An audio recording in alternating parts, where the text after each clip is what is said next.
नमस्कार, VNM studio से मैं सोनल आप सभी का स्वागत करती हूँ। खबरों को विस्तार से देखें उससे पहले आइए डालते हैं नजर आज के कोरोना के आंकड़ों पर। सबसे पहले बात करते हैं विश्व की। विश्व भर में कोरोना के अब तक 19 करोड़ 27 लाख से ज्यादा मामले दर्ज हो चुके हैं, जबकि भारत में यह संख्या 3 करोड़ 12 लाख के पार पहुंच गई है। गुजरात की बात करें तो गुजरात में अब तक 8,24,000 से ज्यादा कोरोना केस दर्ज हो चुके हैं। ये थे कोरोना के आंकड़े और आइए अब डालते हैं नजर वीएनएम हेडलाइंस पर। आईसीएमआर के सीरो सर्वे के बाद केंद्र सरकार की नई गाइडलाइन जारी की एडवाइजरी। गुजरात हाईकोर्ट ने दिया अभूतपूर्व निर्णय, मौत के मुहाने पर खड़े पति के स्पर्म से पत्नी बनेगी माता। सिद्धपुर में मानव भ्रूण और गर्भाशय की गांठ मिलने से हड़कंप, डॉक्टर की लापरवाही उजागर।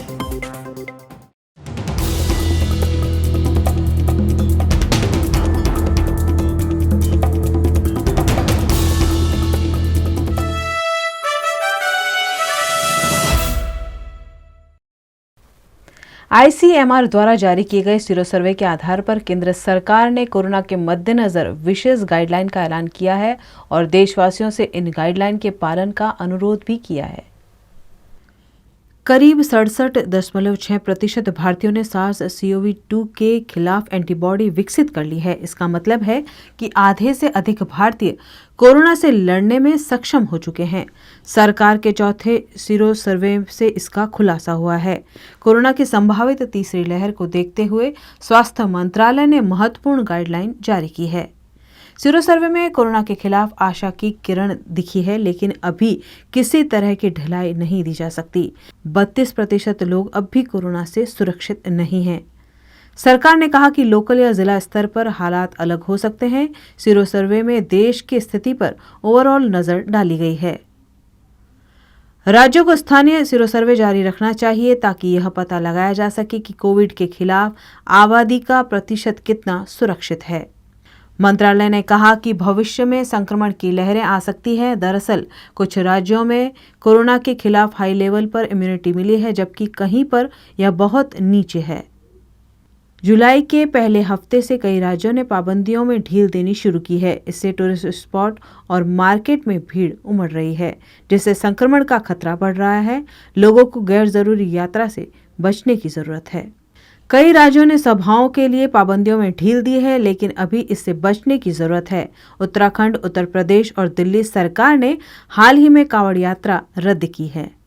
सरकार ने कहा कि फुल वैक्सीनेशन के बाद ही यात्रा करें, यानी कि वैक्सीन की दोनों डोज तय अंतराल के बाद ले चुके लोग ही यात्रा पर जाएं।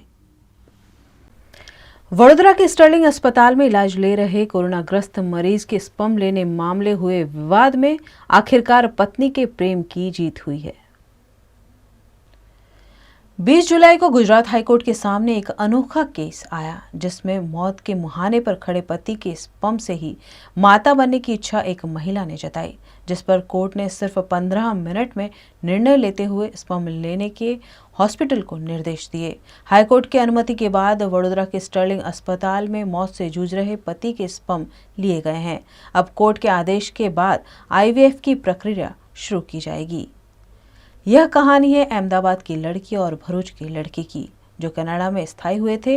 2020 में ही दोनों की शादी हुई और फरवरी 2021 में हृदय की बीमारी से जूझ रहे पिता के इलाज के लिए युवक भारत लौटा। युवक के पिता तो ठीक हो गए, लेकिन खुद कोरोना का शिकार हो गया और अब लंग्स इतने ज्यादा खराब हो गए हैं कि युवक के बचने की उम्मीद ना के बराबर है। ऐसे में पत्नी के जिद पर हाई कोर्ट ने भी अपनी मोहर लगा दी है। जो पेशेंट था वो हमारे पास कोविड के लिए आए थे और कोविड का उनका ट्रीटमेंट चल रहा था। पेशेंट जिस कंडीशन में है, क्रिटिकल कंडीशन में होने के कारण उनके फैमिली ने ये डिसाइड किया था कि उनका स्पर्म अगर एक्सट्रैक्ट कर सकता है तो it is very good. The only हमारे इसमें सबसे बड़ा प्रॉब्लम क्या है कि जब तक पेशेंट का कंसेंट ले नहीं सकते तब तक you cannot go ahead with this procedure. ये प्रोसीजर आप कर नहीं सकते हो। पेशेंट उस कंडीशन में नहीं है जहाँ पे आप कंसेंट ले सकते हैं। इसके लिए हमने उन्हें आदेश दिया था कि अगर आप कोर्ट से ऑर्डर लेके आ सकते हैं, कोर्ट से परमिशन लेके आ सकते हैं, सो हम ये प्रोसीजर हम आगे बढ़ा सकते हैं। तो ये जो प्रोसीजर, ये जो कोर्ट का जो ऑर्डर है, कल शाम को 5:09 पे मेरे पास आया और ये कोर्ट का ऑर्डर आने के बाद ऑलरेडी हमने पेशेंट के रिलेटिव्स को बताया गया था कि हम 7:30 को ये प्रोसीजर करेंगे, क्योंकि हमने एक्सपेक्ट किया था कि कोर्ट का ऑर्डर आने के लिए उतना टाइम लगेगा। जब 5:10 को जब हमारे पास कोर्ट का ऑर्डर आया, उसके बाद हमने ये प्रोसेस स्टार्ट किया। उनका फैमिली को उसके पहले काउंसलिंग करना बहुत ज़रूरी है, तो वो काउंसलिंग के लिए वो भी एक पार्ट ऑफ प्रोटोकॉल है। वो जो काउंसलिंग है, हमने 7:30 को फैमिली के साथ तो काउंसलिंग किया। 7:30 के बाद ये प्रोसीजर हमने ले लिया, because we were already ready with the procedure. 8 o'clock को the procedure started, 8 to 8:30 half an hour का प्रोसीजर था। The procedure has done, it has gone well. और प्रोसीजर होने के बाद जो स्पर्म जो हमने एक्सट्रैक्ट किया हुआ है, वो हमने ऑलरेडी स्पर्म बैंक में रखा हुआ। अभी जो स्पर्म एक्सट्रैक्ट किया हुआ है वो स्पर्म बैंक में रखा हुआ है, नहीं लैब में रखा हुआ है, क्योंकि उसके भी प्रोसेस बहुत स्ट्रॉन्ग रहता है। तो वंस द कोर्ट डिसाइड्स, अभी again the court has to decide, then the family can go with the IVF procedure, जो आगे का प्रोसीजर जो करने का है वो इसमें। सिद्धपुर के तावड़िया रोड पर लगभग 13 जार में भरे हुए मानव भ्रूण और गर्भाशय की गांठ मिलने से हड़कंप मच गया है। सिद्धपुर के तावड़िया वाधना वाली सड़क पर किसी गायनेक डॉक्टर द्वारा लगभग 13 जार में भरकर मानव भ्रूण और गर्भाशय की गांठ जैसे अंग खुले में फेंक दिए गए, जिसको लेकर हड़कंप मच गया। तावड़िया समेत आसपास के गांवों से लोग मौके पर उमड़ पड़े और डॉक्टर की लापरवाही को लेकर ग्रामीणों में आक्रोश देखने को मिला। ग्राम पंचायत के सदस्य अल्पेश जी ठाकुर भी मौके पर पहुंचे और मामले की जानकारी स्वास्थ्य विभाग को दी। ગામના છોકરાઓ ભેંસો ચારતા હતા એટલે ઢગલો પડ્યો હતો, એમાં એમના ઢગલામાં છોકરાએ એમના ધોકા હારે વસ્તુ ઉચક્યું એટલે એક ડબલું નીકળ્યું। ડબલામાં એક નાનું બાળક જેવું દેખાણું એમને, અને બાળક જેવું દેખાણું એમને સાઈડમાં જઈને બાળક છોકરાએ જોયું તેમાં કમ્પ્લીટ બાળક જ હતું એટલે એમને તરત ગામના મને જાણ કરી, એટલે અમારા સરપંચશ્રીને જાણ કરી। સરપંચશ્રી અગત્યના કામસર બહાર ગયેલા હતી, મને પંચાયતમાંથી મને એમને એટલે અમે આવીને તપાસ કરી, જોયું તો બસ ગામમાં એક સફાઈ કામદારને બોલાવીને એની પાસે બધું જોરાયું, તો એમાં 12-13 ડબલા નીકળ્યા। એમાં 12-13 ડબલામાં નાની બધી અંદર બાળકોના ટુકડાઓ ને એવું હતું। પછી અમે તરત મેં કાકોસી પોલીસ સ્ટેશન સાહેબને જાણ કરી, સાહેબને સાહેબે તરત 10-15 મિનિટમાં તરત જ એમના પોલીસ સ્ટેશન સ્ટાફના માણસોને મોકલી અને અહીં આવ્યા। अकोटा के गाय सर्कल निकट गुब्बारे बेचकर गुजर बसर करने वाले परिवार के 9 बच्चे अचानक गायब हो गए, जिससे परिवार में हड़कंप मच गया। अकोटा निकट से 9 बच्चों को एक रिक्शा चालक रिक्शा में बिठाकर चलता बना। घटना की जानकारी पाकर परिजनों में हड़कंप मच गया। पुलिस को भी मामले से अवगत कराया गया। पुलिस ने इलाके के सीसीटीवी फुटेज के आधार पर मॉनिटरिंग शुरू किया, लेकिन इसी बीच बच्चे खुद चलकर वापस आ गए, जिससे इन बच्चों के अपहरण होने की बात को पुलिस ने खारिज किया। कौन आपको बिठाकर लेकर गया? ऑटो वाला। क्या बोलकर लेकर गया? खाना खिलाने के लिए हमको वासना छोड़ के गया था, भग गया। फिर कैसे बिठा के ले गया था? आपको कहाँ से दिया? गाय सर्कल से बिठा के लेके गया। क्या बोला था? वो उससे बोला था आपको खाना खिलाएंगे, अब तुम चलो मेरे साथ, तो हम बिठ के चले गए। कितने लोग गए? 9। કંટ્રોલમાં એક એવો મેસેજ મળેલો કે એક રિક્ષાની અંદર 9 બાળકો જે તમામે તમામ 15 વર્ષથી નાની ઉંમરના છે અને જે ફુગ્ગા ને એ બધું વેચવાનો 4 રસ્તા પર ધંધો કરે છે, એવા 9 બાળકો રિક્ષામાં બેઠા છે અને જ્યાં પહોંચવાનું છે ત્યાં નથી પહોંચ્યા, મતલબ મળી નથી આવતા। એ રીતનો એક મેસેજ કંટ્રોલ મારફતે ગોત્રી પોલીસ સ્ટેશનને અને તમામ અધિકારીઓને અને અમને લોકોને મળેલો। એ અનુસંધાને તાત્કાલિક જગ્યા પર પહોંચી ત્યાંના નજીકના સીસીટીવી ફૂટેજ જોતાં એક રિક્ષા દેખાય છે, એની અંદર બાળકો દોડીને અંદર રિક્ષામાં બેસતા દેખાયા। એ આધારે સઘન તપાસ ચાલુ કરી અને જે કોઈ પણ સોર્સિસ હતા એ સોર્સિસ કામે લગાડી ગોત્રી પીઆઈ શ્રી ચૌધરી સાહેબ, ગોત્રીની સમગ્ર ટીમ, અમારા ડીસીપી ઝોન 2 શ્રી વાળા સાહેબ અને ક્રાઇમની પણ ટીમો અંદર શોધવામાં સામેલ થઈ હતી। આગળ જતાં વિગત મળી કે એ બાળકો દિવાળીપુરા બાજુ દેખાયા છે દિવાળીપુરા જઈને ખાતરી કરતાં એ તમામે તમામ 9 બાળકો મળી આવેલા છે. બાળકોની પૂછપરછ દરમિયાન વિગત એવી જણાઈ આવી છે કે એ લોકો રોજે રોજ આ રીતે ફુગ્ગાને એ બધું વેચીને કોઈ પણ રિક્ષામાં બેસીને દિવાળીપુરા એ લોકો જ્યાં રહે છે, રેન બસેરા ટાઈપનું છે ત્યાં આગળ પહોંચી જતા હોય છે. એ લોકો જ્યાં રહે છે, રેન બસેરા ટાઈપનું છે ત્યાં આગળ પહોંચી જતા હોય છે. અહીંયા આગળ રિક્ષામાં બેઠા પછી રિક્ષાવાળાની કોઈ ગેરસમજ હોય, કાં તો બોલવાની ગેરસમજ થઈ હોય કે રિક્ષાવાળાએ એમને થોડા આગળના 4 રસ્તાએ ઉતારી દીધા હતા અને એમણે ભાડું પણ આપ્યું છે. રિક્ષાવાળાને 20-25 રૂપિયા કંઈક એમની જોડે જે હતા એ ભાડું પણ આપ્યું છે. ત્યાં બાળકો સુખ શાંતિ ઉતરીને ચાલતા પોતાના જે દિવાળીપુરા એ લોકો જ્યાં રહે છે ત્યાં આગળ પહોંચી ગયેલા છે. આમાં કોઈ અપહરણનો હેતુ કે એવું કંઈ સ્પષ્ટ રીતે કશું જ જણાઈ નથી આવેલું. રિક્ષામાં જેમાં બેઠા હતા એને અત્યારે શોધખોળ ચાલુ છે, પણ જે આજુબાજુમાં જ્યાં ઉતાર્યા એ બધાના કહેવા પ્રમાણે કે આમાં કોઈ અપહરણનો હેતુ નથી જણાઈ આવતો. કદાચ કોઈ ગેરસમજના કારણે 4 રસ્તાની જગ્યાએ બીજા 4 રસ્તાએ બાળકોને ઉતારી દીધા છે એવું હાલના તબક્કે જણાઈ આવે છે.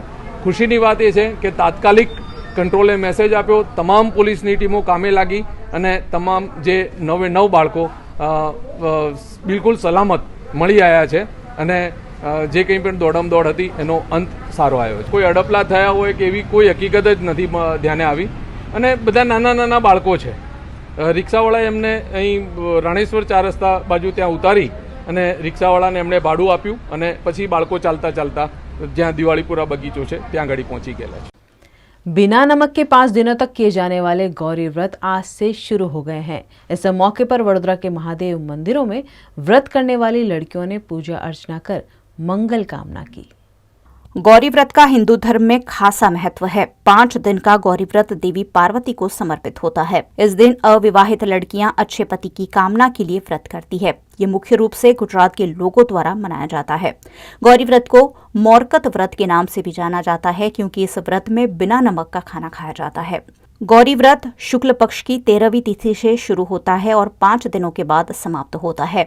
वडोदरा के महादेव मंदिरों में भी आज से गौरी व्रत करने वाली लड़कियों की भीड़ देखी गई. कोरोना गाइडलाइंस के पालन के साथ अविवाहित लड़कियों ने भोलेनाथ और मां पार्वती की पूजा कर सुख समृद्धि की कामना की. सुबह सुबह छोटी बच्चियां सुंदर रूप से सजकर पूजा के लिए पहुंची और महादेव जी के शिवलिंग पर जल, दूध, फल, फूल, सूखे मेवे चढ़ाकर प्रार्थना की.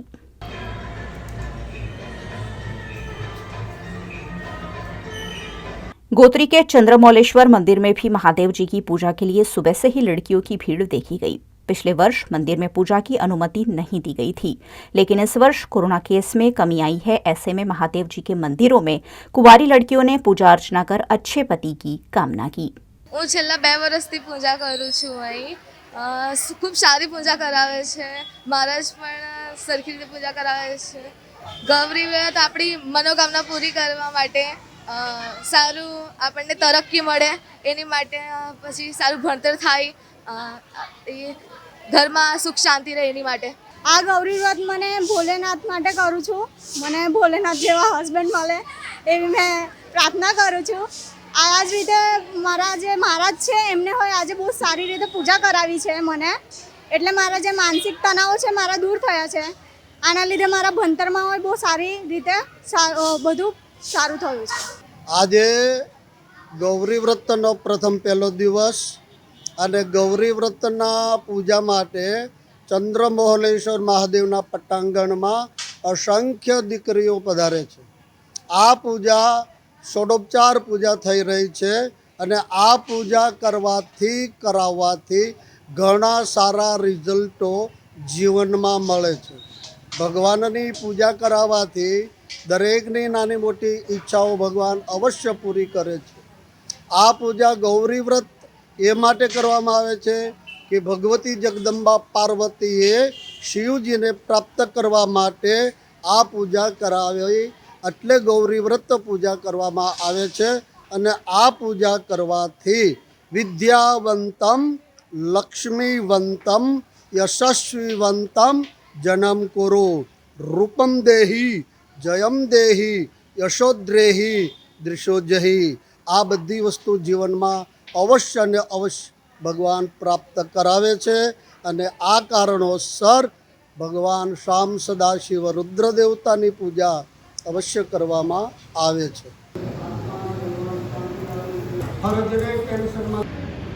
ભગવાનના ગુણ ઉતારી ભગવાનને પુષ્પાંજલિ વંદે કપૂર. देश भर में आज ईद उल अजहा का पर्व मुस्लिम बंधुओं ने कोरोना महामारी के बीच कोविड-19 की गाइडलाइंस के पालन के साथ उत्साह से मनाया। आज दुनिया भर में ईद उल अजहा का त्यौहार मनाया जा रहा है। इस मौके पर देश भर में मुस्लिम बंधुओं ने मस्जिदों में एकत्रित होकर कोरोना गाइडलाइंस के पालन के साथ ईद की नमाज अदा की। ईद उल फितर के बाद इस्लाम धर्म का यह दूसरा बड़ा त्यौहार है जिसमें कुर्बानी देकर अल्लाह का शुक्रिया अदा किया जाता है। इस्लाम धर्म के अनुसार इस दिन यानी ईद उल अजहा पर हज़रत इब्राहिम ने अल्लाह के आदेश पर अपने बेटे हज़रत इस्माइल की कुर्बानी दी थी और उन्हीं की याद में इस पर्व को मनाया जाता है। वडोदरा शहर के गाजरावाड़ी में हर वर्ष ईदगाह मैदान में हजारों की संख्या में एकत्रित होकर लोग ईद उल अजहा की नमाज अदा करते हैं, लेकिन पिछले वर्ष की तरह इस वर्ष भी कोरोना के मद्देनजर ईदगाह मैदान में सामूहिक नमाज का आयोजन नहीं हुआ। शहर खतीब द्वारा चंद नमाजियों के साथ नमाज की परंपरा को निभाकर कोविड गाइडलाइन का पालन किया गया। इस मौके पर शहर भर में पुलिस बंदोबस्त भी देखा गया। आज ईदगाह मैदान ईदगाह मस्जिद में ईद की ईद उल अजहा यानी बकरीद से जाना जाता है ईद की नमाज अदा करने में आई। वर्तमान परिस्थिति में ईद उल अजहा की नमाज जाहिर में नहीं हो सकी। सरकार श्री की गाइडलाइंस अनुसार और प्रशासन के नियम के मुताबिक हमारे यहाँ जूझ व्यक्तियों से नमाज अदा की गई। और साथ साथ में एक दुख की बात यह भी है कि इस मस्जिद में हज़ारों इंसान नमाज पढ़ते थे, आज वो हाज़िर नहीं हो सके। और साथ साथ में दुआ की है कि इस कोरोना वायरस की महामारी सदंतर नाबूद हो और तात्कालिक इससे निजात मिले, ऐसी दुआ मांगी है। साथ साथ में समग्र समाज के जो अग्रणीय धर्मगुरु हैं उनको भी मैं ईद मुबारक कहता हूँ। और साथ साथ में वडोदरा शहर के इस पुलिस तंत्र की तरफ से जो भी सहकार मिला है उसका मैं आभार व्यक्त करता हूँ और ये मीडिया कर्मचारी का भी मैं आभार व्यक्त करता हूँ। सभी को मेरे तरफ से ईद मुबारक। शहर के तांदलजा इलाके में मुस्लिम बंधुओं ने ईद की नमाज अदा करते हुए ईद उल अजहा का पर्व मनाया। कुरान मुक़द्दस में अल्लाह तबारक व तआला ने हुक्म फरमाया अपने बंदों को, अपने मानने वालों को कि फसल्लि लिरब्बिका वन्हर, यानी अपने रब के लिए नमाज़ पढ़ो और कुर्बानी करो। तो एक तो कुर्बानी का मानी ये होता है कि इंसान को अपने रब की बारगाह में मकबूल होने के लिए, अपने रब को राज़ी करने के लिए हर वक्त, हर घड़ी, हर एंगल से कुर्बानी देने के लिए तैयार रहना पड़ेगा। दूसरा कि ये जो पूरी दुनिया जानती है कि ये जो कुर्बानी कब से शुरू है। हज़रत इब्राहिम खलीलुल्लाह हमारे इस्लाम में एक बहुत बड़े अजीम पैगंबर गुजरे हैं और वो अल्लाह से बहुत प्यार करते थे, बहुत मोहब्बत करते थे। अल्लाह तबारक व तआला ने इनका इम्तिहान लेना चाहा कि तुम मुझसे मोहब्बत करते हो, प्यार करते हो, तो इम्तिहान में आप मुझसे कितना प्यार करते थे। इम्तिहान के तौर पर आपका एक ही बेटा था और वो भी 90 साल की उम्र में अल्लाह ने आपको बेटा अता फरमाया था। तो आपको ख्वाब में फरमाया कि आप अपनी सबसे पसंदीदा चीज़ मेरी बारगाह में कुर्बान करो। तो हज़रत इब्राहिम ने पहले दिन 100 ऊँट कुर्बान किए, दूसरे दिन वही ख्वाब, वही सपना आया कि भाई तुम अपनी अजीज़ चीज़ जो प्यारी है वो मेरी बारगाह में कुर्बान। दूसरे दिन आपने 200 ऊँट कुर्बान किए। फिर तीसरे दिन ख्वाब में आपने फरमाया कि आप अपने बेटे इस्माइल को मेरी राह में कुर्बान करो। तो हज़रत इब्राहिम खलीलुल्लाह ने अपने बेटे इस्माइल ज़बीहुल्लाह जिनको कहते हैं, अपने बेटे को फिर अल्लाह के राह में कुर्बान करने के लिए ज़मीन पर लिटा दिया। और जब छुरी ऊपर आपने चलाई बिस्मिल्लाह अल्लाहु अकबर कह कर के, क्या अल्लाह के नाम से शुरू जो बहुत बड़ा है, बस कहकर आपने छुरी चलाई। तो इस्माइल ने फरमाया था कि आप अपनी आंखों पर पट्टी बांध लेना, इसलिए कि आपका मैं एक ही लौटा बेटा हूँ, अभी मेरा बचपना है, कहीं बाप की मोहब्बत में कहीं आप इम्तिहान में नाकामयाब ना हो जाओ, मैं तड़पूँ और आपका हाथ रुक जाए तो इम्तिहान में नाकामयाब ना हो, इसलिए आपने अपने आंखों पर पट्टी बांधी थी। आपने 2 मरतबा छुरी चलाई लेकिन नहीं चली। आपने छुरी को और तेज़ किया, दूसरी मरतबा और तेज़ किया, लेकिन जब छुरी नहीं जली, फिर आंखों पर पट्टी बांध कर जब आपने बिस्मिल्लाह अल्लाह अकबर कह कर छुरी चलाई तो छुरी चल गई। फिर जब आपने अल्लाह का शुक्र अदा किया, अल्लाह ताला शुक्र है तूने मेरी कुर्बानी कबूल फरमाई। फिर जब आंखें खोल करके देखा तो वहाँ पर इस्माइल एक तरफ थे और जन्नत से एक डुम्बा जिसको घेटा कहते हैं वो ज़ुबह हुआ, वहाँ पर वो ज़ुबह हो गया था। तो आसमान से अल्लाह ने फरिश्तों को फरमाया कि इस्माइल को हटा कर के दुम्बे को ले जा कर के रख दो। इब्राहिम ने हमारे हुक्म को सच्चा कर दिखाया। कद सद्दक़्ता रुया इन्ना कज़ालिका नजज़िल मुहसिनीन, अल्लाह ने फरमाया कि इब्राहिम ने अपना वादा सच कर दिखाया। तो दुम्बा ज़ुबह हुआ, वहाँ पर पड़ा हुआ था, ज़ुबह हो गया था और दुम्बे पर छुरी चली हुई थी। इब्राहिम को पता नहीं था, इब्राहिम ने जब आँख खोली तो पता चला कि दुम्बा ज़ुबह हुआ है, तो अल्लाह का शुक्र अदा किया। तो अल्लाह तबारक ने फरमाया कि तुमने एक ऐसा इम्तिहान दिया कि दुनिया में आज तक ऐसा इम्तिहान कोई दे नहीं सकता। तो अब तुम्हारा ये इम्तिहान, तुम्हारी ये परीक्षा क़यामत तक जारी और सारी हम रखेंगे। आने वाले मुसलमान लोगों पर जो भी इस्लाम कबूल करेंगे इनके ऊपर हम कुर्बानी वाजिब कर देंगे। क़यामत तक कुर्बानी होती रहेगी और आपकी याद ताज़ा होती रहेगी और लोगों के लिए ये एक सबक, एक इबरत बन जाएगा कि हमारे पूर्वजों ने, हमारे बुजुर्गों ने इस्लाम के लिए अपने बेटों को भी कुर्बान किया है।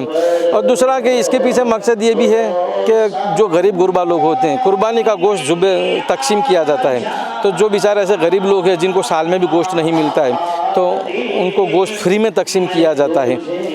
तो एक एकता, एक इत्तेफाक और मोहब्बत और कुर्बानी का ये हमारी मैसेज देती है।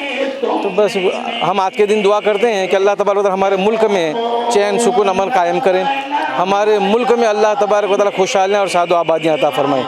सबसे पहले मैं पूरे देश के लोगों को ईद उल अज़हा की मुबारकबादी देता हूँ और मैं कहना चाहता हूँ, बताना चाहता हूँ कि ईद उल अज़हा एक ऐसा त्यौहार है ईद का कि जिसमें इंसान को सेक्रीफाइस, बलिदान के बारे में बताया जाता है। ईद उल अज़हा के मौके पे जो हमारी सबसे प्यारी चीज़ें होती है उसको बलिदान देने के तौर पे हुजूर इब्राहिम अलैहिस्सलाम ने अपने बेटे की कुर्बानी के लिए तैयारी बताई थी और उससे एक मैसेज देना था सारी दुनिया को कि जो चीज़ हमारे लिए सबसे बेहतरीन है या सबसे मोहब्बत वाली चीज़, प्यार वाली चीज़ें, ऐसी चीज़ों का बलिदान देके आप अपने सच्चाई के रास्ते के ऊपर चलते रहे और देश और धर्म की सेवा करते रहे। ये इसका एक रियल मैसेज का जो थिंक टैंक है वो ये है।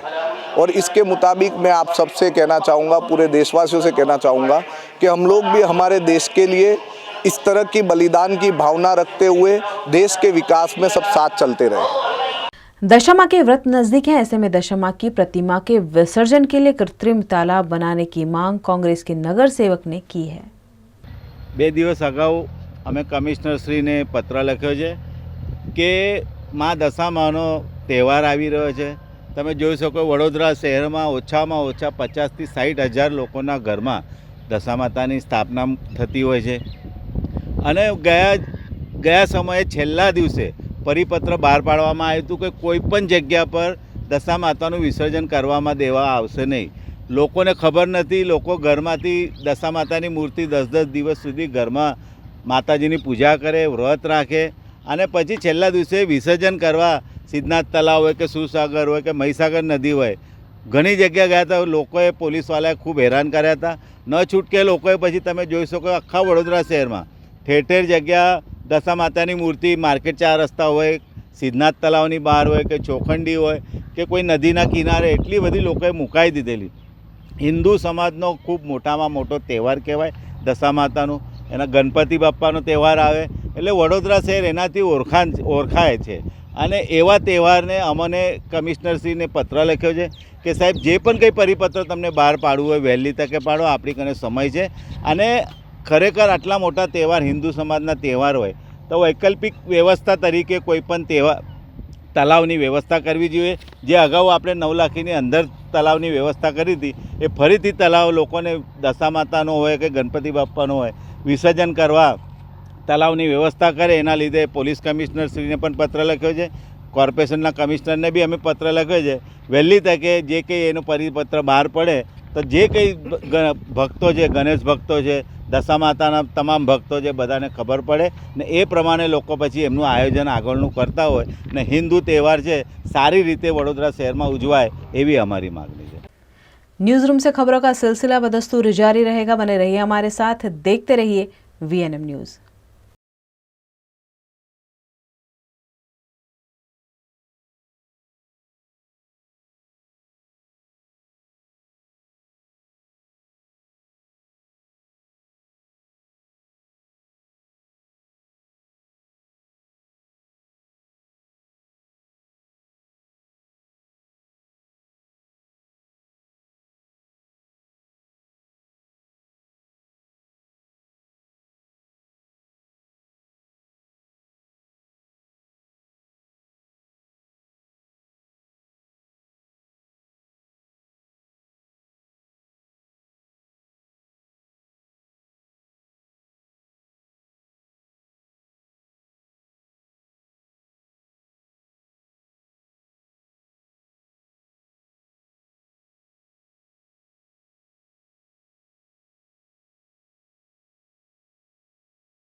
VNM टीवी मना रहा है सफलता के 23 साल का जश्न। 24वें साल से अब खबरें 24 घंटे। Now available on coming soon.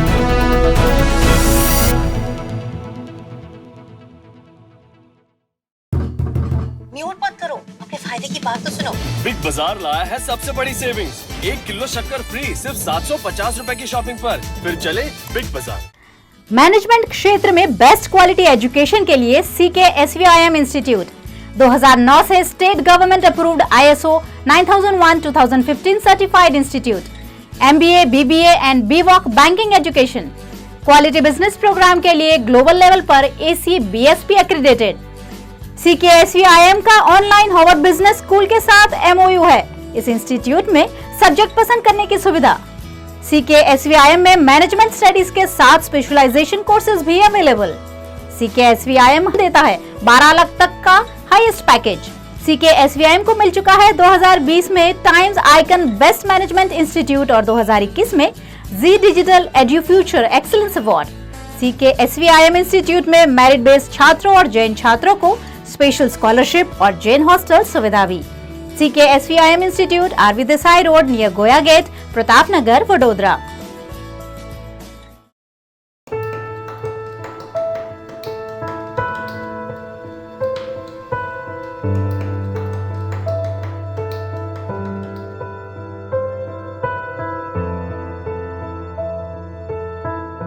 મારી છોકરી 3 મહિનાની જેટલી થઈ ત્યારે મને ખબર પડી કે મારી છોકરીની આંખ આવી છે। હું સિલાઈ કામ કરું છું।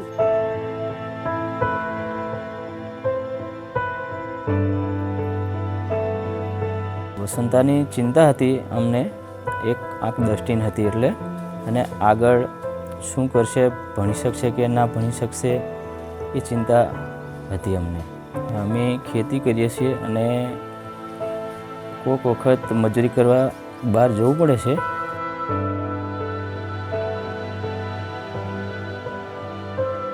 અમારી છોકરી જન્મથી આંખે દેખાતું નથી હતું. બરોડામાં એમ ખબર પડી કે છોકરી કે સારી સંસ્થા છે.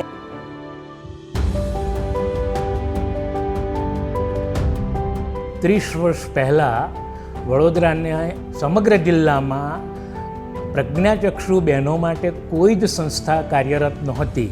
બહુ જ પરગજુ સ્વભાવવાળા મહાનુભાવોએ વિચાર્યું કે આપણે આ સેવા વડોદરામાં શરૂ કરવી જોઈએ.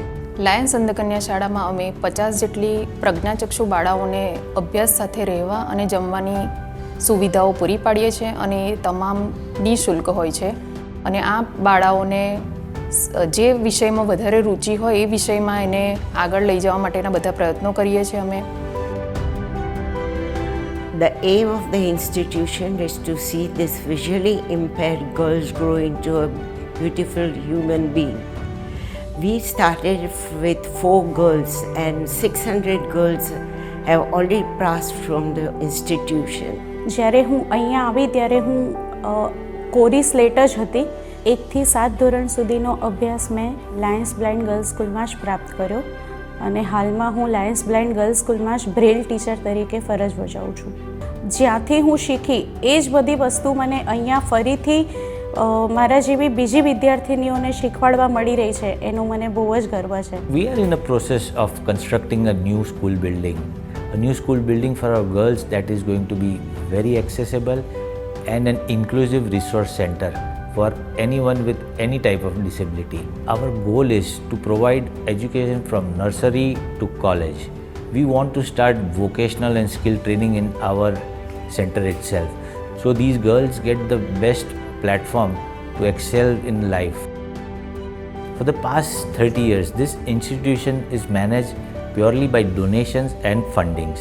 At this moment, we have bigger dreams and we are going to take a bigger step.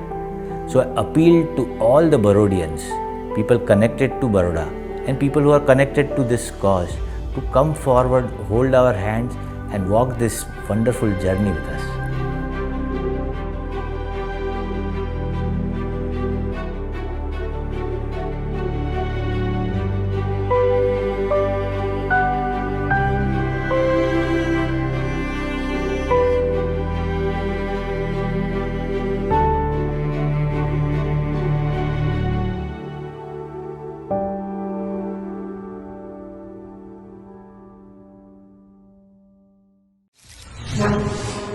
I'm the joy.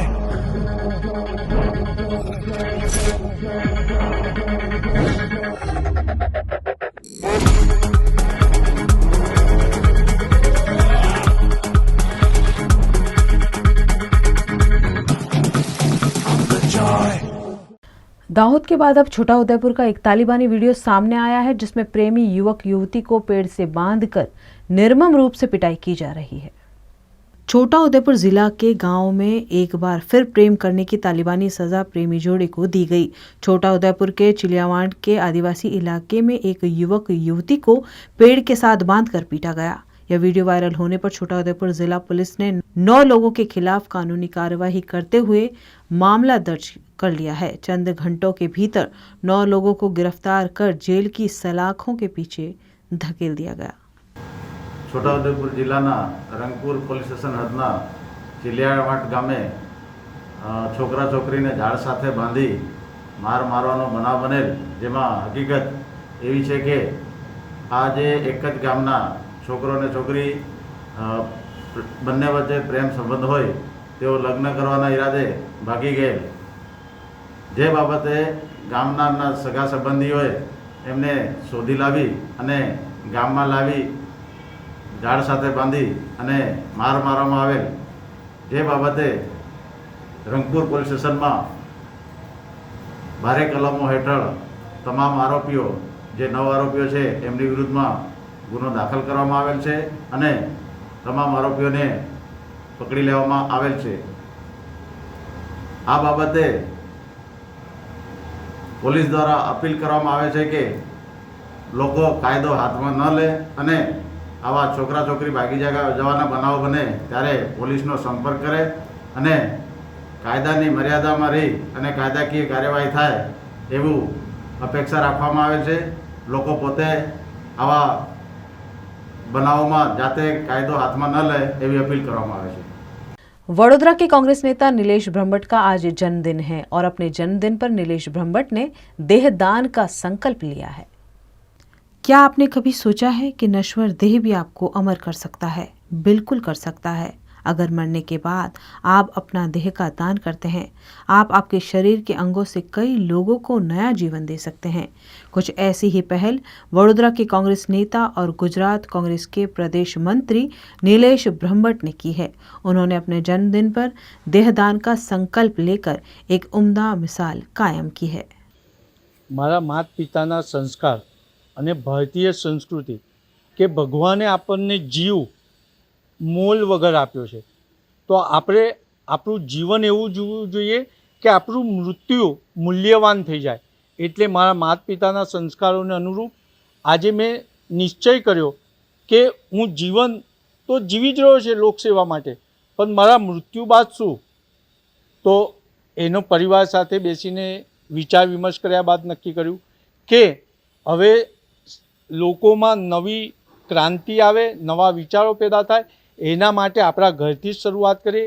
એટલે આજે મારા જન્મદિવસે અમે નિશ્ચય કર્યો છે કે મારું શરીર હું ભવિષ્યના ડૉક્ટરો માટે એમને સેવા માટે મારું શરીરનું દાન કરીશ અને મારા મૃત્યુ સમયે જે મારા જીવિત ઓર્ગન હશે તેનું પણ અમે દાન કરી અને લોકોને જીવન મળે, दान મળે તેવું આયોજન કર્યું છે। गौरी व्रत की आज से शुरुआत हुई है और गौरी व्रत में सूखे मेवे खाने की परंपरा है।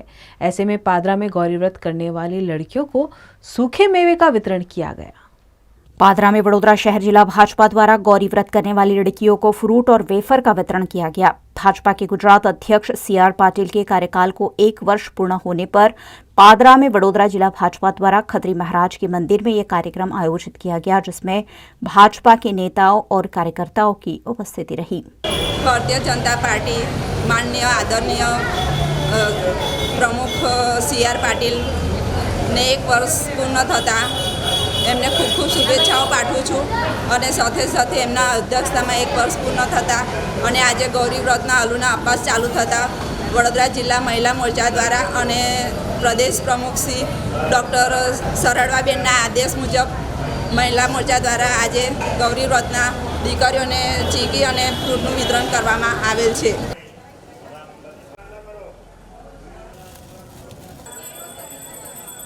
पादरा में श्री काछिया पटेल प्रगति मंडल द्वारा भी गौरी व्रत करने वाली लड़कियों को सूखे मेवे की किट वितरित की गई।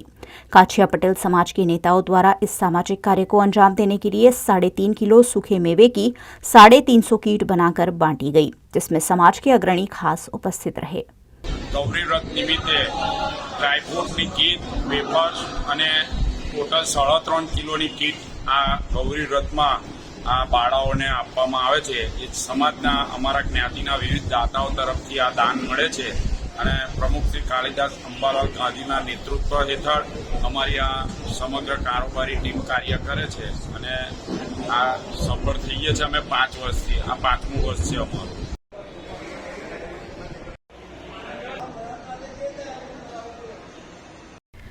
पर्यावरण को संजोने की सोच और वेस्ट में से बेस्ट बनाने की चाह परिवर्तित हुई तरह तरह की फैशन ज्वेलरी बनाने में। फैब्रिक का रिसाइकलिंग कर बनाई गई यह क्रिएटिव ज्वेलरी आपका भी मन मोह लेगी।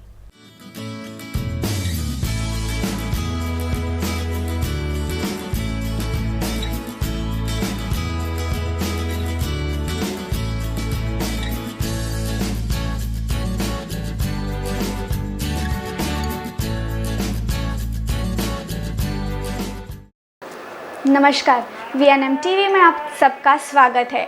आज मैं ऋत्वी आपके लिए एक इंटरेस्टिंग टॉपिक लेके आई हूँ। आज हम फैशन के बारे में बात करेंगे। जैसे बोला जाता है कि फूड हो या फैशन, हम सबको नए ट्रेंड चाहिए। तो हमारे शहर की जयति दवे ने एक बहुत ही इनोवेटिव ट्रेंड शुरू किया है, जिसका मकसद है 0% वेस्ट। मतलब जयति एक नया कॉन्सेप्ट लेके आई है जो 0% वेस्ट से वो ज्वेलरी डेवलप करती है। तो आइए हम बात करते हैं जयति से। आपका ये जो 0% वेस्ट है वो कॉन्सेप्ट क्या है और ये जो एरी सखी है आपकी प्रोडक्ट, उसका मेन पर्पस क्या है? सो बेसिकली पहले ऐसा होता था कि फ़ैशन लोग बहुत फास्ट कंज्यूम करते थे, लेकिन since the times are changing लोग थोड़े कॉन्शियस हो रहे हैं और लोगों को समझ में आ रहा है कि जैसे फास्ट फैशन है उसको अवॉइड करके स्लो फैशन पे मूव करना चाहिए और सस्टेनेबिलिटी पे ज़्यादा ध्यान देना चाहिए.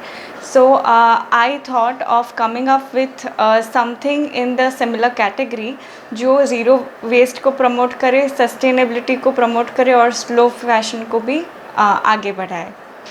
तो आप अपनी प्रोडक्ट के बारे में बता सकते हैं कि आप कौन सी प्रोडक्ट बनाते हैं? Okay, so basically we make fashion jewelry out of fabric scrap.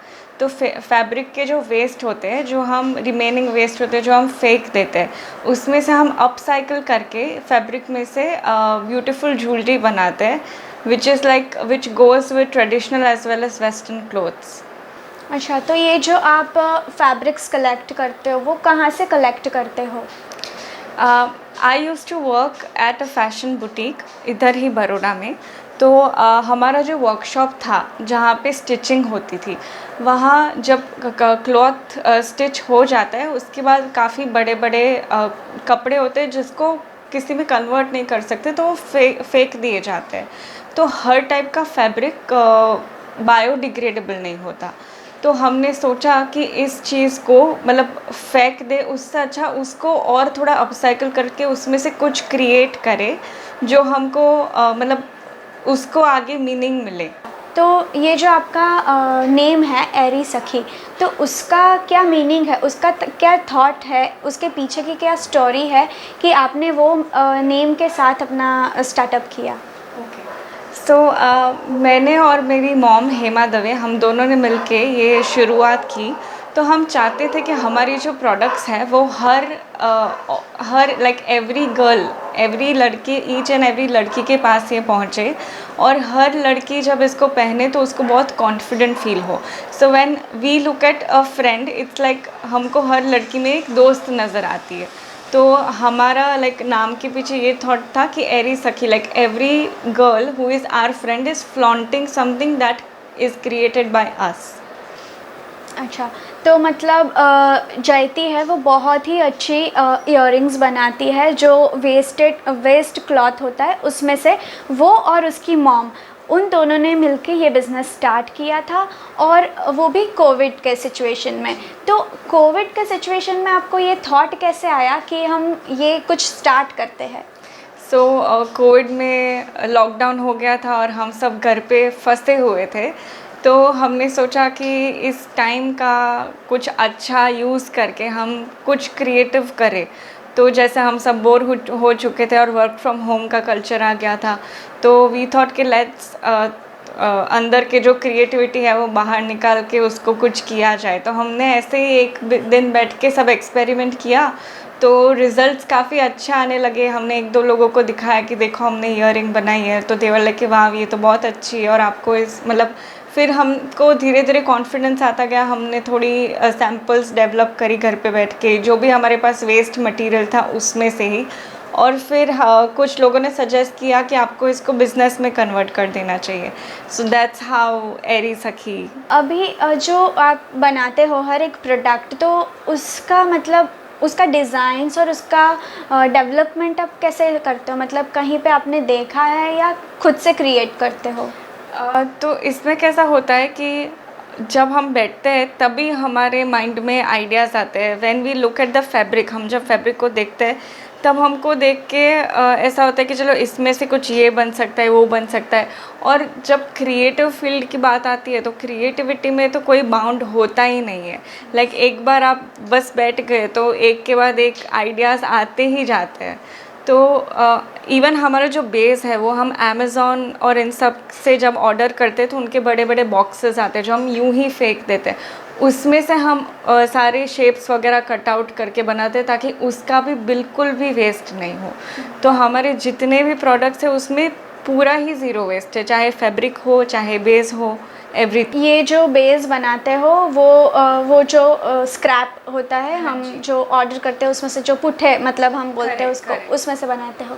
तो मतलब ये सारी जो डिज़ाइंस है उसमें से ये अगर मैं पहनना चाहूँ इसे, तो मैं कौन से सिर्फ कुर्तीज़ पे पहन सकती हूँ या वेस्टर्न वेयर पे भी हम लोग पहन सकते हैं? ये डिज़ाइंस हमने इतनी वर्सटाइल तरीके से डिज़ाइन की गई है कि आप इसको कोई कुर्ती हो, चाहे कोई साड़ी हो, कोई सूट हो, या फिर कोई वेस्टर्न टॉप हो गया, या फिर ड्रेस हो गया, फ्रॉक हो गया, सबके साथ ही आप स्टाइल कर सकते हो इसको।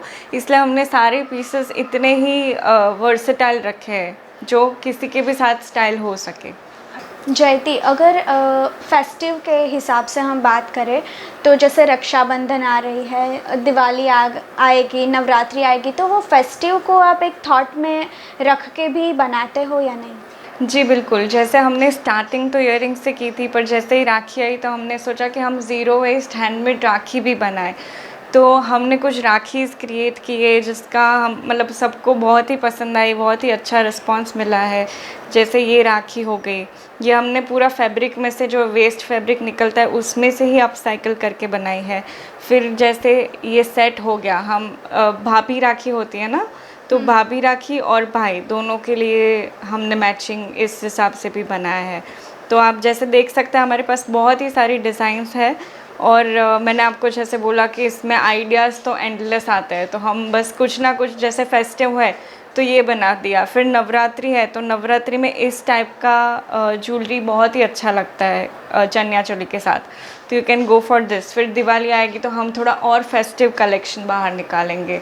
तो जैसे जैसे फेस्टिविटीज़ आती है तो हम ट्राई करते कि हम ज़्यादा से ज़्यादा लोगों को उस हिसाब से केटर कर सकें। मतलब अब के ज़माने में तो कैसा है कि लोग सिर्फ इयररिंग्स ही पहनते हैं, लंबी इयररिंग्स का फैशन है, और मेटल की और जो डायमंड की इयररिंग्स तो अभी कोई भी नहीं पहनता। बिकॉज़ जैसे ट्रेंड बदलता है वैसे लोग की सोच भी बदलती है। तो ये कलेक्शन जो आपका है वो बहुत ही अमेजिंग है। और रक्षाबंधन की जब हम बात करें तो जब भैया को राखी बांधते हैं तो भाभी बोलते हैं अभी हमको भी राखी बांधनी है, तो वो भी एक ट्रेंड निकला है कि भैया के साथ भाभी को भी राखी बांधनी होती है। तो ये बहुत ही अच्छा आइडिया है कि सस्टेनेबिलिटी भी उसमें इन्वॉल्व है और फेस्टिव का भी हम वो कर सकते हैं। और आप लोग भी अगर अपने भाई के लिए राखी बनाना चाहते हैं, मतलब राखी बांधना चाहते हैं, गिफ्ट करना चाहते हैं, तो आप भी इनका कांटेक्ट कर सकते हैं और अपने भैया को एक अच्छी राखी हैंडमेड आप बना के दे सकते हैं। जयती, जैसे आपने बात की कि आप लोगों तक इसको पहुंचाना चाहते हैं, तो वो कौन सा मीडियम है, कैसे आप लोगों तक इतना आपका प्रोडक्ट्स और आपकी क्रिएटिविटी को पहुंचाते हैं? बेसिकली अभी कोविड का सिचुएशन है तो फिज़िकली हम कहीं इसको डिस्प्ले नहीं कर सकते, ना ही कोई एग्जिबिशंस अभी सेफ़ रहे कुछ भी, तो इसमें सोशल मीडिया का बहुत ही बड़ा रोल है। हम जब सोशल मीडिया पे हमने जब डालना शुरू किया तो it started reaching more and more people. तो हमने 3 मंथ्स में जम्मू कश्मीर से लेके केरला तक पूरे ही इंडिया में हमारे प्रोडक्ट्स पहुँचे हैं। और जैसे हम कोई एक ख़रीदता है तो उसके फ्रेंड्स को पसंद आता है तो वो लेते हैं, तो बस मल्टीपल होता जाता है। तो लाइक वर्ड ऑफ माउथ बहुत ही काम करता है। हमको लोग हमारी क्वालिटी के लिए बहुत अप्रिशिएट करते हैं। तो जब जैसे मैंने ख़रीदा तो मेरी फ्रेंड ने पूछा कि तुमने कहाँ से ख़रीदा, तो फिर वो भी ख़रीदते हैं, तो ऐसे एक चेन हो जाता है। और हमारे रिपीट कस्टमर्स बहुत हैं, उनको लाइक छोटी छोटी चीज़ें, जैसे हमारा हैंड रिटन नोट है, जैसे हम हर पैकेज के साथ एक हैंड रिटन नोट रखते हैं, तो ये सब उनको बहुत पसंद आता है। फिर हम पैकेजिंग में भी बहुत ध्यान रखते हैं, हम प्लास्टिक का बिल्कुल ही यूज़ नहीं करते हैं, और हम जो वेस्ट पेपर होते हैं उनका श्रेडिंग डालते हैं। फिर पूरा ही जैसे इको फ्रेंडली पैकेजिंग रखते हैं, बिल्कुल जो वेस्ट होता है उसको ही रिसाइकिल करके हम ट्राई करते हैं कि उसमें से ही सब यूज़ हो।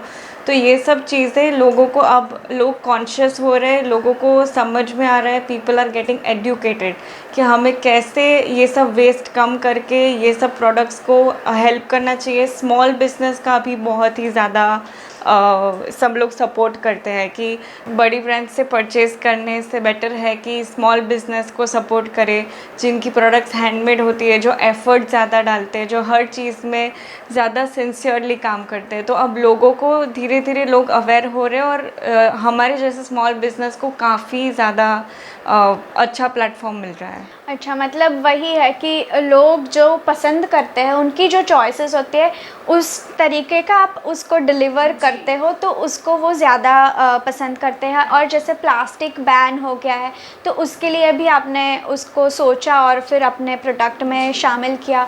तो मतलब ये सर आप मैनेज कैसे करते हो, आपके सारे एस्पेक्ट्स को आप कैसे मैनेज करते हो? ये कोई एक इंसान का काम नहीं है। जैसे मैंने बोला कि हम लोग ने कोविड में ये स्टार्ट किया था, तो कोविड में बहुत लॉस भी हुआ है, लेकिन अच्छी बात यह है कि लॉकडाउन के कारण सब फैमिली मेम्बर्स बहुत क्लोज आए हैं। तो हमारे उसमें भी यही सीन है कि my mom and I we both started with this. मेरी मॉम मुझे पूरा फिनांस, इन्वेंट्री, वेंडर्स, ये सबसे बहुत हेल्प करती है। पूरा मैनेज करना, स्टॉक मेंटेन करना, फिर ऑर्डर्स मैनेज करना, ये सब मेरी मॉम देखती है। मैं नई डिज़ाइंस, आइडियाज़ बनाती हूँ। मेरे डैड ही looks after the whole packaging and my brother ही वो पूरा फोटोग्राफी का और ये सब वही देखता है। तो सबका ही कंट्रीब्यूशन इतना है। मेरे फ्रेंड्स हो गए, तो एक अनु पटेल करके हैं, वो भी मतलब जहाँ से हम हमारा मटेरियल सोर्स करते हैं उनके स्टूडियो से, तो वो भी बहुत हेल्पफुल है। तो हमको बहुत ही ज़्यादा फ्रेंड्स और फैमिली का सपोर्ट है, जिसकी वजह से हमारा बिजनेस सक्सेसफुली रन कर रहा है। तो we would be very thankful to each and every one. ये मतलब बहुत ही अच्छी चीज़ भी हुई है कोविड में कि सब लोग क्लोज। ये एक बहुत ही अच्छा बात हुआ है कि कोविड में सारे फैमिली मेम्बर्स एक साथ रहते हैं। जैसे अगर कोई जॉब कर रहा है तो उनकी जॉब वर्क फ्रॉम होम हो गई है, तो उसकी वजह से भी वो लोग साथ में रहते हैं, एंजॉय करते हैं, आइडिया शेयर करते हैं। क्योंकि इतने बिजी शेड्यूल में सब मिलना मुश्किल हो जाता है सब लोगों का, फैमिली में भी। तो ये अच्छी बात है एक। और आपकी प्रोडक्ट अब तक कहाँ पे आपने स्प्रेड की है, मतलब कौन कौन से लोग आपके प्रोडक्ट को लेना पसंद करते हैं, कौन कौन से एरिया में आपकी प्रोडक्ट डिस्प्ले होती है? जैसे मैंने आपको बोला कि हमारा मेन पूरा सोशल मीडिया से ही है। तो हमारे कस्टमर्स ऑल ओवर इंडिया से, क्योंकि एक्सेसिबिलिटी पूरे ही इंडिया को है, तो मुझे साउथ इंडिया से भी इतने ऑर्डर्स आते हैं, गुजरात से आते हैं, हमने यूपी, एमपी, मतलब कोई भी स्टेट नहीं छोड़ा है, हर स्टेट में हमने शिप किया है। पंजाब से ऑर्डर्स आते हैं, चंडीगढ़ वगैरह, जम्मू कश्मीर से ऑर्डर आ चुके हैं। तो रिस्पॉन्स काफ़ी ही अच्छा रहा है। Wow, amazing. मतलब ऑल ओवर इंडिया में आपकी ये जो क्रिएटिविटी है वो शो तो हो ही चुकी है। मतलब ऑल ओवर इंडिया से उनका ऑर्डर्स आते हैं और लोग उनको पसंद भी करते हैं। हम हेमा दवे से भी जानते हैं इस बारे में। तो मैम, आपने जयती के साथ मिलके ये शुरुआत कैसे की, मतलब इन सब चीज़ों को आप कैसे मैनेज करते हो? एक्चुअली जयती ने ये बिज़नेस मेरे लिए ही चालू किया है, क्योंकि मैं अभी हाउसवाइफ हूँ, अभी जॉब नहीं कर रही हूँ। तो उसने बोला कि उसमें क्रिएटिविटी तो है ही, वो बहुत ये सब बहुत अच्छी चीज़ें बना सकती है। तो उसने बोला चलो घर पे ही कुछ करते हैं, हमारे पास ये वेस्ट मटेरियल भी है, बहुत सारे ये फैब्रिक भी थे, मतलब तो सोचा कि चलो कुछ ऐसा बिज़नेस करते हैं कि हम एम्प्लॉयमेंट भी दे सके और तू भी, मतलब मैं भी बिज़ी रहूँ, उसकी क्रिएटिविटी भी बनी रहे, इसलिए हमने ये बिज़नेस स्टार्ट किया। तो अभी मैं ये एरी सखी का पूरा स्टॉक का, पूरा फाइनेंस का, पूरा ये एम्प्लॉयमेंट का, ये सब मैं मैनेज करती हूँ। और ये सब मैनेज करना, क्लीन करना, ये सब मैं उसके साथ रह के करती हूँ। फिर अब तो मुझे भी आइडियाज़ आते हैं कि ऐसे बनाते हैं, ये फैब्रिक यूज़ करते हैं, तो अच्छा चल रहा है। अच्छा, अगर हम एम्प्लॉयमेंट की बात करें, जैसे आपने बताया कि एम्प्लॉयमेंट, तो जैसे आप खुद तो उससे क्रिएटिव आइडिया से सब कुछ बनाते हो, पर आप दूसरों को कैसे एम्प्लॉय करते हो, मतलब एम्प्लॉयमेंट देते हो? जैसे हमने अभी एक लड़की है, बहुत होशियार है, प्रियंका करके, ये अभी काम कर ही रही है। तो हमने वो भी हमारे साथ काम करती है। अभी आगे आगे हम ये भी चाहते हैं कि हम बहुत सारे लड़कियों को एम्प्लॉयमेंट दें, कि जिसके पास हुनर है लेकिन जिसके पास बेस नहीं है, जिसके पास प्लेटफॉर्म नहीं है, तो हम ऐसा चाहते हैं कि हम उनको सपोर्ट करें कि उसकी क्रिएटिविटी भी बाहर आए। तो इस तरह से हम लोग करना चाहते हैं। ये बहुत ही अच्छा आपका सोच है कि आप खुद की क्रिएटिविटी करते हो पर दूसरों को भी एम्प्लॉयमेंट देते हो। जैसे कोविड के सिचुएशन में बहुत सारे लोग जॉबलेस हो गए हैं, तो ऐसे सब चीज़ों को बहुत इम्पैक्ट हुआ है। तो एक अच्छी सोच के साथ, पॉजिटिव सोच के साथ आप आगे आए, वो बहुत अच्छी बात है। तो मैम पहले की फ़ैशन में, जैसे आपके ज़माने की फ़ैशन और अब की फ़ैशन, तो उसमें आपने क्या डिफरेंस देखा? लुक, हमारे ज़माने में क्या था, रेडीमेड का बहुत ही चलन था। मतलब इतना कुछ हैंडमेड लोग बना नहीं रहे थे। हमारे टाइम पे बहुत लिमिटेशन था, फैब्रिक का, सब ये एसेसरीज़ का, मतलब बहुत तो क्या है, ऑक्सीडाइज या तो फिर ये चांदी, सोना, ऐसा ही बहुत लिमिटेशन था। अभी क्या हमारे पास बहुत सारा मटेरियल है। मतलब हम वेस्टर्न में भी कर सकते हैं पहनने के लिए, ट्रेडिशनल में भी कर सकते हैं, शादी में भी कर सकते हैं। अभी हमने एक हल्दी का भी सेट बनाया है, वो अभी हम लॉन्च करेंगे थोड़े दिनों में, जब शादी की सीज़न आएगी। वो बहुत अच्छा बना है। तो अभी बहुत सारे रिसोर्सेज है। हमारे टाइम पे इतने रिसोर्सेज नहीं थे, तो ये सबसे बड़ा फ़र्क है। हेमा जी ये बताना चाहते हैं कि जैसे उनके ज़माने में एक या दो चीज़ें, तीन चीज़ें थी। जैसे हम गोल्ड का ज्वेलरी ले लेते हैं, तो कोई भी साड़ी हो, कोई भी ड्रेस हो, कोई भी ओकेजन हो, वो गोल्ड का ही ज्वेलरी हम पहनते थे। पर अब के ज़माने में इतनी सारे बाउंड्रीज़ क्लियर हो चुकी है कि जैसे कलर के हिसाब से, जैसे मैंने ये कलर का पहना है तो मैं उसके ही मैचिंग की इयररिंग्स बनाऊंगी, पहनूंगी। तो मतलब ये ट्रेंड में चेंज आया है। तो मैम आप इस ट्रेंड के बदलाव को आप कैसे उसको मैनेज करते हो? मतलब आप भी उसमें कैसे इन्वॉल्व होते हो? सबसे बड़ा प्लेटफॉर्म तो social media, Instagram.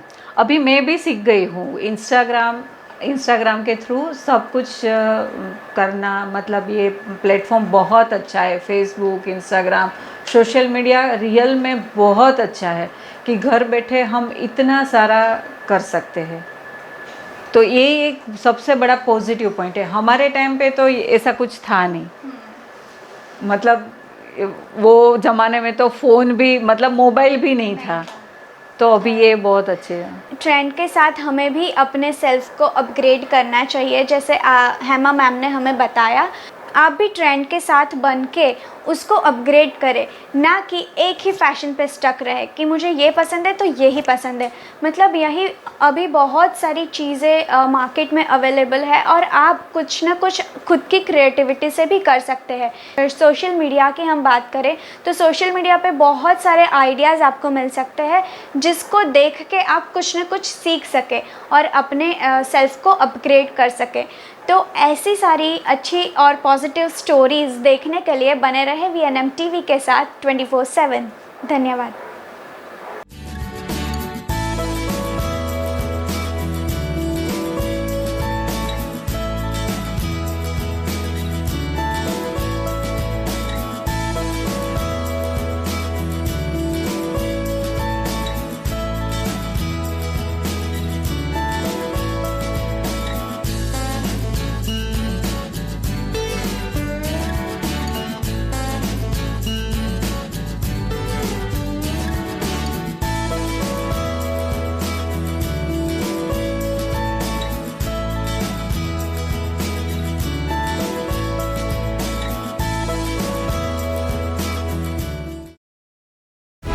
VNM TV मना रहा है सफलता के 23 साल का जश्न।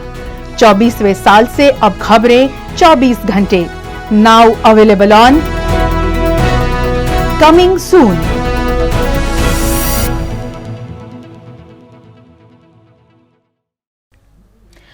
न्यूज़ रूम से आज के लिए बस इतना ही। VNM TV की खबरें अब आप YouTube, Facebook, Instagram के अलावा OTT प्लेटफॉर्म्स पर भी देख सकते हैं।